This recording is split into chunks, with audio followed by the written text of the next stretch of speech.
Este es el momento en que comenzamos a predicar la palabra del Señor. Ya hemos orado, ya hemos cantado al Señor y ustedes tienen sus Biblias abiertas en donde hemos de predicar Primera de Pedro 4:19. El título, Sufriendo por agradar a Dios, confiando en su voluntad. Es que nosotros vivimos en un tiempo donde todo es relativo. Las cosas ahora la gente las ve según el color y según la posición y hasta según la circunstancia en que ven, así mismo juzgan y evalúan. Satanás ha hecho un gran avance en su tarea de ganar y confundir y destruir a la raza humana. Y el avance que ha hecho Satanás no ha sido a través de la fuerza, sino a través del engaño. ¿Cómo es eso? Pues Satanás ha llevado en este tiempo a la gente, en una gran mayoría, a desvirtuarse de tal manera que lo que antes era malo, ahora para la gente es bueno. Precisamente con eso en mente escribe el apóstol Pedro. Ese mismo Pedro que vivió de manera relativa en un tiempo de su vida, mirando como bueno cosas que no eran buenas, ahora transformado en Cristo, él escribe para dejarnos saber a nosotros, los creyentes, los discípulos de Cristo, que vivir y cumplir la voluntad de Dios, vivir en la voluntad de Dios y cumplir la voluntad de Dios era bueno y sigue siendo bueno. Ese es el hilo de pensamiento que trae el apóstol Pedro en su primera carta. Hacer la voluntad de Dios era bueno y sigue siendo bueno. Pero más aún, el apóstol Pedro nos muestra en su primera epístola que no es solamente hacer la voluntad de Dios y continuarla haciendo, vivir en la voluntad de Dios lo que es bueno, sino que él muestra que el sufrimiento que nos causa a nosotros vivir en la voluntad de Dios, escuche bien, también es bueno y sigue siendo bueno. No es que él quiere mostrar que sufrir es bueno, sino que si se sufre en la voluntad y por la voluntad de Dios, eso es bueno. Así que el apóstol Pedro en su primera carta establece que no debemos sorprendernos y mucho menos desanimarnos por el sufrimiento que causan las pruebas por hacer la voluntad de Dios. Escucha cómo él lo dice en 1 de Pedro 4:12. Estimados hermanos, no se sorprendan con la dolorosa prueba por la que están pasando como si fuera algo extraño. Eso es en 1 de Pedro 4:12 que establece que no debemos sorprendernos por las pruebas que pasamos, el sufrimiento que pasamos por hacer la voluntad de Dios, obvio, como si esto fuera malo, como si esto fuera algo extraño. Es que en 1 de Pedro 1:3-7, ya él había advertido a los oyentes de ayer, o sea, a los lectores de ayer, y a usted y a mí que estamos hoy aquí, y a todos nosotros que confiamos en el Señor, entiéndase que vivimos para el Señor, que por ser discípulo de Cristo, había un sufrimiento, una prueba necesaria en nuestras vidas. Escucha cómo él lo dice. 1 de Pedro 1:3-7. Bendito sea el Dios y Padre de nuestro Señor Jesucristo, quien nos tuvo una gran compasión y nos hizo nacer de nuevo por la resurrección de Jesucristo. Y escucha ahora, así nos dio la plena esperanza de recibir una herencia que Dios tiene guardada para nosotros en el cielo. Herencia que no se arruina, ni se destruye, ni pierde su valor. Y escuche cómo él va cambiando para mostrarnos que no debemos sorprendernos porque las pruebas es algo bueno si vienen de parte de Dios. Por medio de la fe, el poder de Dios los protege para que reciban la salvación que Dios les dará a conocer en el día final. Eso es motivo de gran alegría para ustedes. Y escucha el cambio. Aunque durante un tiempo tengan que soportar muchas dificultades que los entristezcan. Tales dificultades serán una gran prueba de su fe y se pueden comparar con el fuego que prueba la pureza del oro, pero su fe es más valiosa que el oro, porque el oro no dura para siempre. En cambio, la fe que sale aprobada de la prueba dará alabanza, gloria, honor y honra a Jesucristo cuando Él regrese. Así que el apóstol Pedro deja establecido en su primera carta que hay un sufrimiento por hacer y vivir en la voluntad de Dios, y que ese sufrimiento no debemos verlo como cosa extraña, pero tampoco como algo malo. Es que nosotros sufrimos por agradar a Dios, y cuando sufrimos por agradar a Dios, debemos confiar en su voluntad. Por eso el título que he presentado ante ustedes, sufriendo por agradar a Dios, confiando en su voluntad. El creyente tiene que entender que Jesucristo es la meta, pero también es nuestro modelo. Cuando hablamos de una meta, nos referimos hacia dónde vamos, entiéndase, hacia nuestro destino final. Esa es una meta. Y cuando hablamos de un modelo, es lo que sirve como pauta para ser imitado, para ser reproducido o para ser copiado. Cuando hablamos de Jesucristo, vemos en la palabra que Él es nuestra meta, pero también es nuestro modelo. Mire cómo lo expresa en 1 de Pedro 4, 1 y 2. Dice, puesto que Cristo sufrió físicamente, y escucha ahora el modelo, entonces prepárense para luchar armándose con la misma actitud que tuvo Él. Pues quien sufre físicamente da a entender que ha abandonado el pecado. Eso significa que está dispuesto a vivir el resto de su vida según la voluntad de Dios. Ahí está la meta. Y no según los deseos humanos. Así que el apóstol Pedro, en este capítulo 4, que vale decir que el capítulo 4 de Primera de Pedro es el clímax y el cierre del hilo de pensamiento de todo el capítulo, de todo el libro de Primera de Pedro, debo decir. Si usted lee a Primera de Pedro, capítulo 5, se va a dar cuenta que él hace una parte al final del libro, al final de su primera carta, para mostrarnos cómo debemos comportarnos los ancianos, los líderes en la iglesia, y cómo los jóvenes tienen los jóvenes que estar sujetos a los pastores, a los líderes, y cómo nosotros todos debemos humillarnos, y después las salutaciones. Pero en cuanto al hilo de pensamiento de la carta de Primera de Pedro, desde el capítulo 1, es en el capítulo 4 donde él cierra su hilo de pensamiento y lo cierra en una especie de clímax, o sea, del punto más alto. Aquí él muestra en este capítulo 4 que Jesucristo es nuestra meta. Entiéndase que nosotros debemos estar dispuestos a vivir el resto de nuestras vidas en la voluntad de Dios, o sea, la voluntad de Cristo. Él es la meta.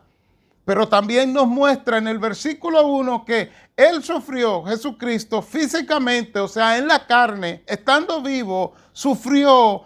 Y nosotros debemos prepararnos para imitarlo, y ahí está el modelo, y vivir igual que Él. Permítanme decirle que lo que Él está hablando en este versículo 1 y 2 de Primera de Pedro, capítulo 4, no es el sufrimiento que usted y yo esperamos. No es el sufrimiento de haber sido perseguido y de que se le cortan la cabeza por aceptar a Cristo y no negarlo. No es el sufrimiento físico propiamente, sino que el apóstol Pedro se refiere en este capítulo 4, 1 y 2 y el versículo 19, nuestro versículo central, a ese sufrimiento emocional que nos causa vivir diferente al mundo obedeciendo a Dios. Por eso inicié nuestro mensaje diciendo que en este mundo, en este tiempo, el mundo vive de manera relativa.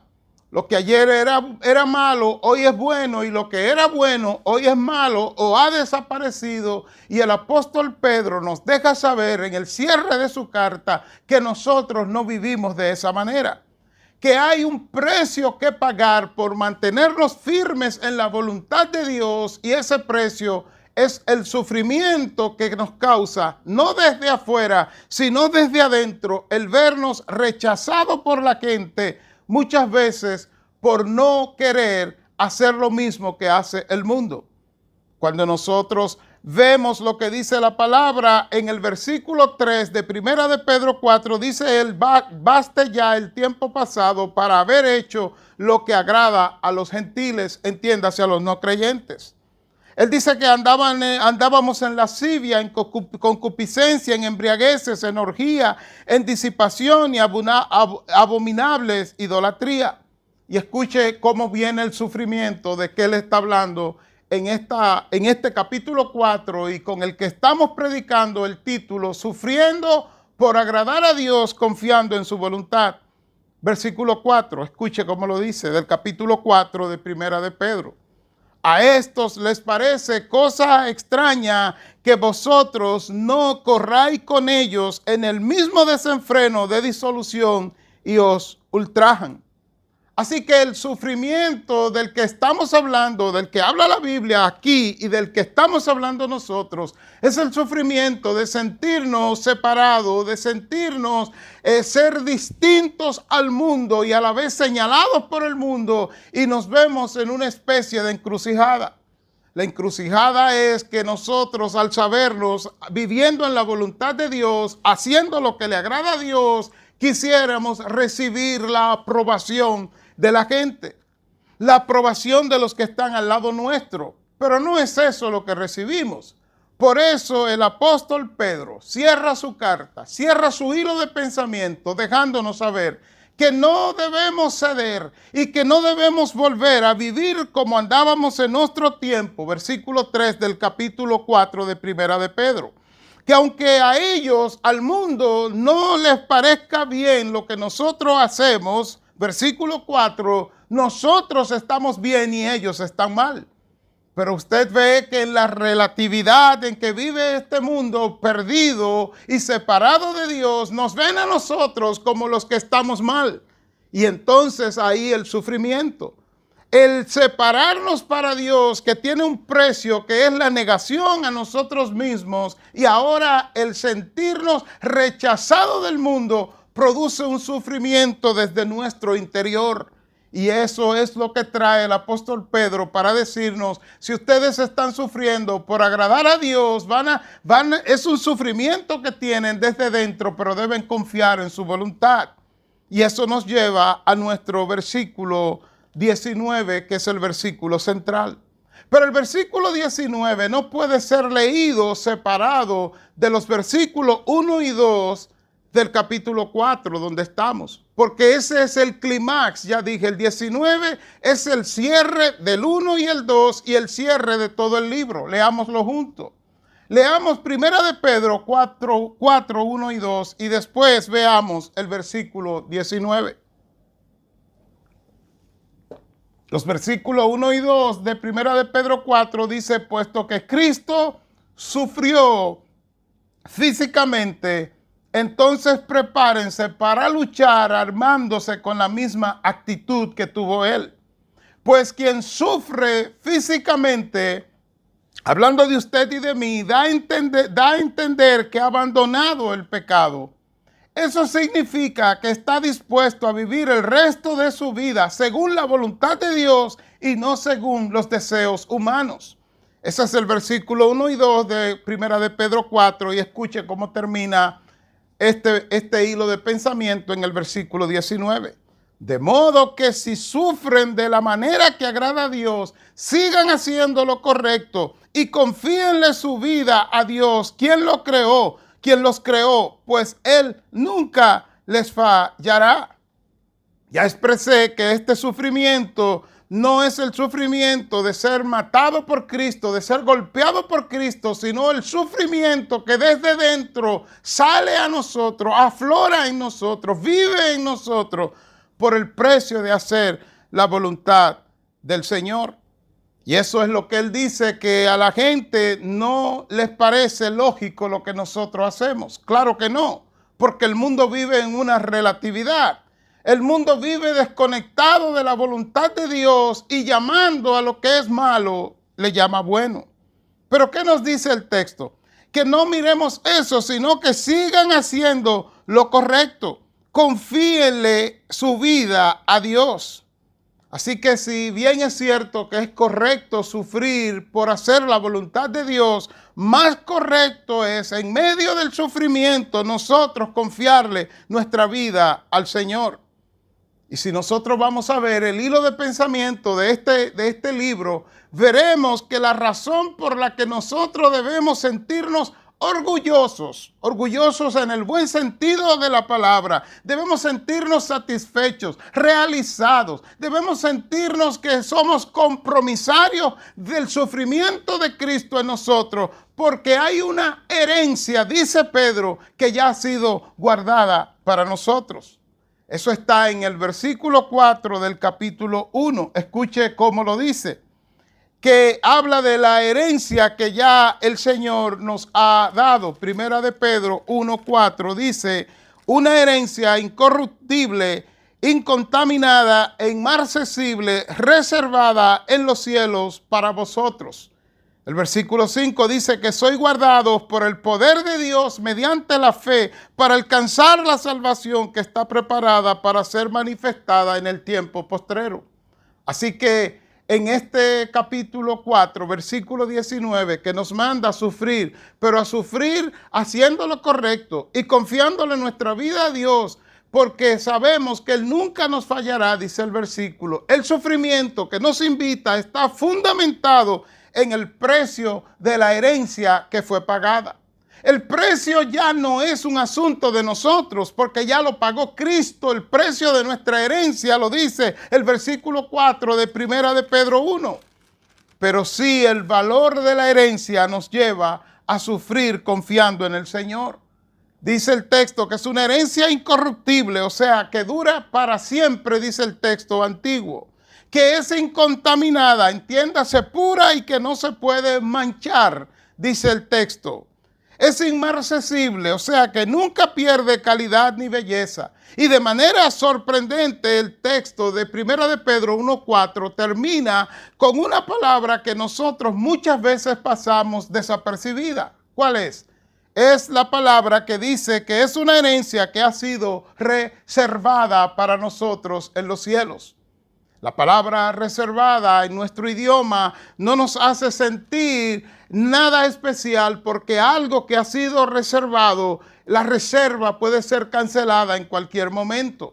Pero es que la palabra en el idioma original, el griego, en el idioma antiguo en que se escribe la Biblia, no es reservada, sino guardada. O sea, que nosotros tenemos una herencia que ha sido guardada para nosotros, mantenida en el mismo estado, dice el texto antiguo, y eso hace que tengamos, escuche bien, que el valor de nuestra herencia justifica el sufrimiento que vivimos de manera emocional por nosotros mantenernos en la voluntad del Señor.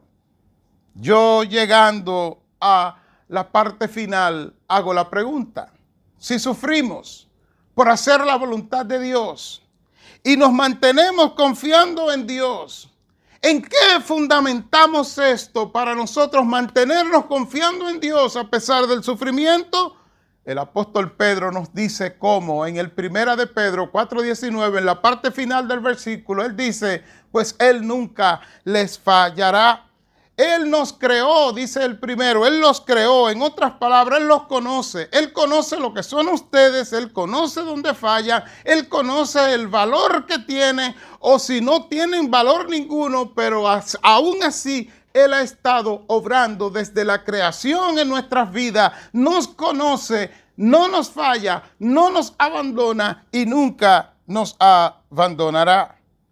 Entonces, mis queridos hermanos, una pregunta que también tenemos que respondernos es: ¿hasta cuándo será nuestro sufrimiento?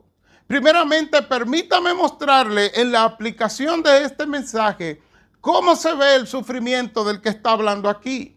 Que repito, no es un sufrimiento físico del que habla en este capítulo 4, versículos 1 y 2 y el versículo 19, sino el sufrimiento emocional por mantenernos firmes aún en contra de nuestra voluntad en la voluntad de Dios. Se ve como se vio en Moisés cuando él, sabiéndose, escuche bien, habiéndose sentido desde adentro, escogido por Dios para velar por el pueblo de Dios, él comenzó a sufrir, no cuando fue perseguido por los egipcios, no cuando tuvo que vagar en el desierto, sino que el sufrimiento de Moisés surgió, nació, se proyectó, se hizo visible en el mismo momento que él, estando frente al pueblo, vio al pueblo sufrir y sintió que tenía que hacer algo por el pueblo. Ahí comenzó el sufrimiento. Dicho en palabra más sencilla, Moisés no comenzó a sufrir cuando él mató al egipcio, sino cuando se dio cuenta que él tenía que responder ante Dios por ese pueblo que estaba siendo maltratado. Así entonces se ve el sufrimiento del que hemos predicado en este día. Un sufrimiento emocional, un sufrimiento producto de la conciencia de que estamos sufriendo por hacer la voluntad de Dios, pero que tenemos que mantenernos firmes en ese sufrimiento, porque ese sufrimiento no es malo, sino que es bueno. Entonces, de manera conclusiva, usted y yo tenemos una gran responsabilidad, porque también, al igual que los oyentes originales de Pedro, estamos sufriendo. No estamos sufriendo por ser perseguidos con piedras y palos para quitarnos la vida, pero estamos sufriendo porque al vernos nosotros en medio de un mundo relativizado, que lo malo lo ve bueno y lo bueno lo ve malo, nosotros sabemos qué es lo bueno y lo bueno sabemos que es vivir en la voluntad de Dios y vamos a seguir haciéndolo aunque eso nos cause dolor, o sea, sufrimiento emocional, sufrimiento desde dentro. Siga usted, mi hermano, siga usted, mi hermana, confiando en lo que Dios le ha llamado a hacer, que es mantenerse en su voluntad. Y mientras eso le cause sufrimiento, entonces usted haga lo correcto, o sea, sígalo haciendo y confíele su vida a Dios, quien, como dice Primera de Pedro 4:19, escucha cómo lo dice y aquí termino: de modo que si sufren de la manera que agrada a Dios, sigan haciendo lo correcto y confíenle su vida a Dios, quien los creó, pues Él nunca les fallará. Padre, he predicado tu palabra. Señor, haznos consciente del llamado a hacer tu voluntad y a vivir en tu voluntad. Señor, danos las fuerzas que no tenemos para obedecerte aún en medio del dolor y la tristeza que se produce desde nuestro interior hacia nuestro exterior por el precio que hemos de pagar para hacer tu voluntad y mantenernos en ella. Pero Señor, también haznos consciente, abriendo nuestros ojos espirituales, de la gran bendición de vivir en tu voluntad y confiar en tu cuidado y en tu providencia. Así oro, Señor, en el nombre de Jesús. Amén. Amén.